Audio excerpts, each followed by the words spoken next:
Sejam todos bem-vindos. Meu nome é Pedro Demarque Filho, sou advogado, especialista em direito previdenciário e estou com vocês aqui na SIM, continuando a leitura da IN 128 de 28 de março de 2022. Estamos lendo todos os artigos e comentando aqueles que a gente acha que deve ser comentado para ajudar você na compreensão deles e na boa utilização aí nos seus pedidos administrativos junto ao INSS. Deixe sua inscrição, faça seu comentário de onde você está me ouvindo, deixe seu joinha aí para eu saber que vocês estão ouvindo, estão gostando ou não estão gostando, deixe seu comentário aí embaixo. Obrigado e sem mais demoras, vamos continuar a partir aqui do artigo 86, com vocês na tela. Artigo 86 aqui do trabalhador avulso, a gente está vendo então. Para fins de cômputo do tempo de contribuição do trabalhador avulso, deverá ser comprovado junto ao INSS o exercício de atividade e a remuneração oferida. Tudo bem, a gente vai mostrar a atividade e a remuneração para computar lá o tempo.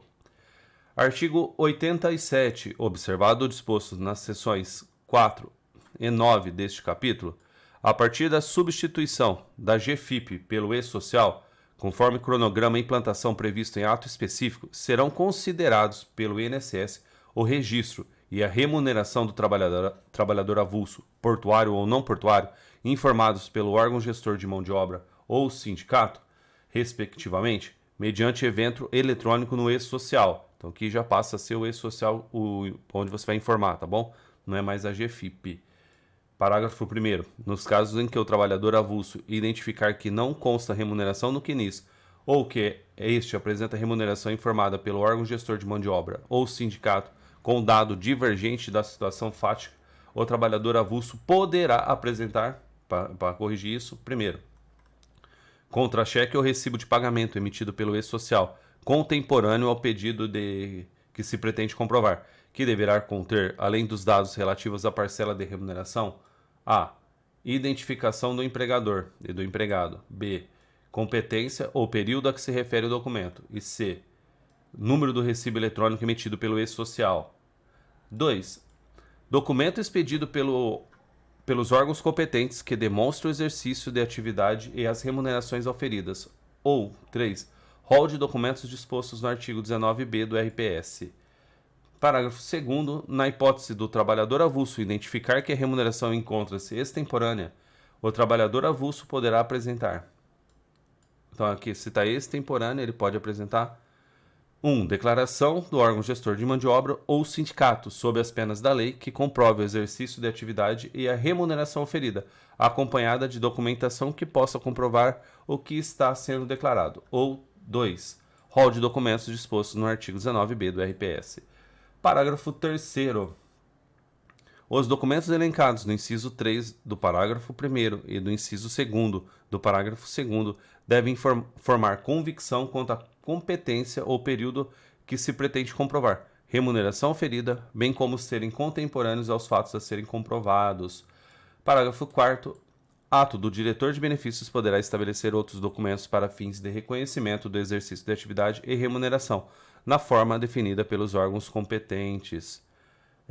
Aqui a gente já viu esse finalzinho aqui em vários outros artigos aqui para cima, tá? Então toda vez que a gente vê a comprovação de vínculo, ele vai ser nessa mesma ordem, dessa mesma maneira, os documentos muito parecidos que vão apresentar e vão deixar em aberto, que vai caber. Então ao servidor que vai fazer a análise, ele se ficar comprovar a sua convicção quanto à competência ou período que se pretende comprovar lá, tá bom? Então vai ficar sempre para o servidor essa discricionalidade aqui sobre os documentos apresentados, tá bom? Mas é bem tranquilo aqui, você tendo que ver se está extemporâneo ou está errado, você pode então pedir a retificação deles com base aqui no artigo 87 e juntar os documentos que ele traz, tá bom? Continuamos aqui, a partir agora, artigo 88. Observado o disposto nas seções 4 e 9 deste capítulo, a comprovação da remuneração do trabalhador avulso junto ao INSS para fins de atualização do CNIS que sejam anteriores aqui. Então vamos lá, que seja anterior à substituição da GFIP pelo E-Social, conforme cronograma de implantação previsto em ato específico, far-se-á por um dos seguintes documentos em meio físico.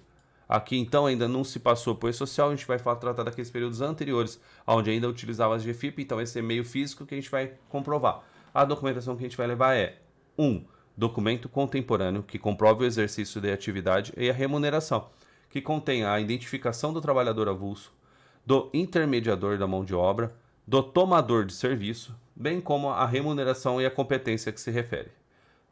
2. Certificado do órgão gestor de mão de obra ou do sindicato da categoria, conforme o caso, desde que contenha, no mínimo, a identificação do trabalhador avulso com a indicação do respectivo CPF, e se portuário ou não portuário, e se ele é portuário ou não portuário, né?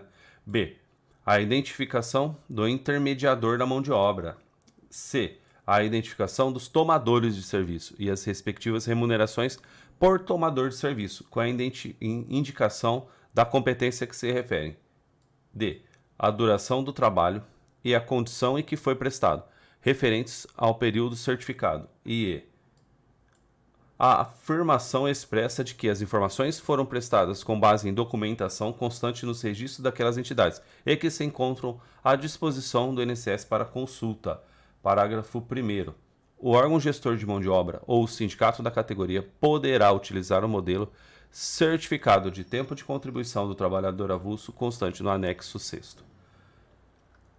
Parágrafo 2º. O período a ser certificado deverá ser aquele em que, efetivamente, o segurado trabalhador avulso portuário e não portuário tenha exercido a atividade, computando-se como mês integral aquele que constar da documentação apresentada, excluídos aqueles em que, embora o segurado estivesse à disposição do órgão gestor de mão de obra ou do sindicato da categoria, não tenha havido exercício de atividade.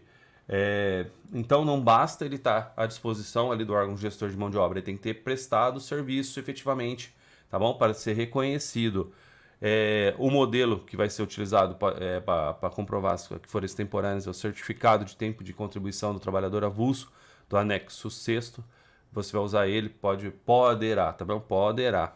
Pode aqui dar a entender que a gente pode usar um outro também, se tiver um modelo ali do órgão gestor de mão de obra, não tem problema, tá bom? Vamos continuar aqui então. Agora, o artigo 89. O INSS, com base nos documentos previstos nessa subseção, poderá efetuar a atualização no CNIS. Olha isso. De novo aqui. Novamente, então, a gente tem o INSS aqui com a sua poderá, tá? Poderá efetuar a atualização do CNIS, tá bom? Não é obrigado a efetuar. Uma vez ali que vai depender sempre da convicção. Vamos passar agora da seção 13 do contribuinte individual, tá? Eu vou da seção 13 do contribuinte individual. Espero que vocês tenham gostado. O que acontece aqui? Vou só fazer uma pausa aqui para explicar um pouco. Esse trabalhador avulso, ele não é comum em todas as regiões do Brasil, tá bom? Alguns nem viram isso aí, nunca lidaram com esse tipo de trabalhador, porque ele é muito específico. Ele ocorre bastante nas regiões portuárias, tá? Onde tem o porto. E você vê que a categoria de trabalho, o tipo de trabalho que ele exerce, que ele tem ali, é sempre voltado a isso. Então, onde não tem porto, você acaba não vendo esse tipo de trabalhador avulso.